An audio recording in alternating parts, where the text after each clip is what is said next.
aza manay ninninona fa aoka ny fivavahana sy ny fifonana mba misaorana no hoentinareo manambara ny fangatahanareo amin'Andriamanitra amin'ny zavatra rehetra.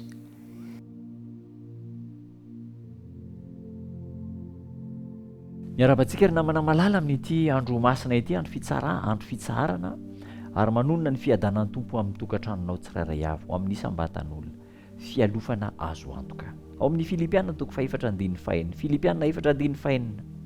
Vakina amin'ny anaran'i Jesosy manao hoe ary aza mana na inona na inona fa aoka ny fivavahana mba sy ny fifonana mba amin'ny fisaorana no entinareo manambara ny fangatanareo amin'Andriamanitra amin'ny zavatra rehetra. Aza manana inona na inona, misy dingana maromaro zany io. Aoka hozy izy amin'ny fivavahana, tokony olona tia vavaka. Inona natao hivavaka? Resaka atao amin'Andriamanitra, hain'ny fanahy, rivotra foan'ny fanahy isan'andro san'andro. Amin'ny fifonana, maninona ny fona? Satria mpanota tsy mendrika isika isan'andro san'andro, maraina hariva alina dia misy eritreritra fomba fanao fisainana izay manala baraka an'Andriamanitra mandrakariva. Ary amin'ny fisaorana, inona moa natao fisaorana? Satria Andriamanitra dia manome antsika ny zavatra rehetra, tokony fisaotra azy isan'andro isika. Amin'ireo no entina manambara amin'Andriamanitra ny fifonana sy ny fangatantsika. Tsy tian'Andriamanitra ny ahitantsika vesara ny problema eta mavesatry ny fiahiahina amin'izao fiainana izao, dia milonjo manjonotra lava eny, malahelo lava, satria vesara ny eta mavesatra izao tontolo izao, ny fiainana manahirana, tsy hisitrak'Andriamanitra izany. Ahoana ny toerantsika eo amin'ny fisalasalana ka ametrahantsika fanontaniana raha toka tiantsika Jesosy? Ahoana na tonga antsika hisalasala? Manamaivana ny entantsika Kristy.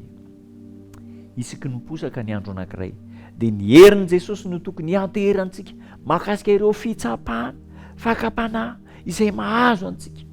Raha tsy manao an'izany isika ao amin'indray andro dia lasa mitondra irery ny enta-mavesatra eo amin'ny fiainantsika. Ka izao ilaintsika ny mikolokolo toe-tsaina falifaly isan'andro. Aoka hijery lafy tsara ny zavatra mandrakariva eo amin'ny fiainantsika isika, ka ho feno fanantenana, olo ny fanantenana, feno fitiavana, anao asa tsara ary ho faly mandrakariva. Fialofana azo antoka Jesosy Kristy. Aza manana inona na inona fa aoka amin'ny fivavahana, ny fifonana mba amin'ny fisaorana no entinareo manambara ny fangatana amin'Andriamanitra amin'ny zavatra rehetra. Aza manahy, aza matahotra, miara mitondra ny enta-mavesatra tsika Kristy. Inona no mahatonga antsika ho kivy sy ketraka eo amin'ny fiainana? Satria hoentintsika irery, samy rery ny entantsika. Tsy maka an' Jesosy ho mpanampy antsika isika, raha iso izy fa tsy mamono antoka antsika, manome fanantenana antsika izy. Dia hiaraka hivavaka isika. Tombo tsara o Jesosy, tia anay, misaotra anao izay. Manome toky anay ianao fa hiara mitondra ny enta-mavesatra.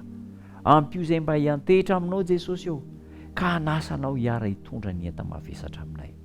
Omena ianao mihitsy ny enta-mavesatra ka ho maivana izahay, ho feno fifaliana, ho feno fanantenana, ho ravoravo isan'andro. Anana toe-tsaina tsara isan'andro. Tanterao aminay izany vavaka izany, mba ho zava-misy eo amin'ny fiainanay amin'ny anaranao Jesosy. Amen.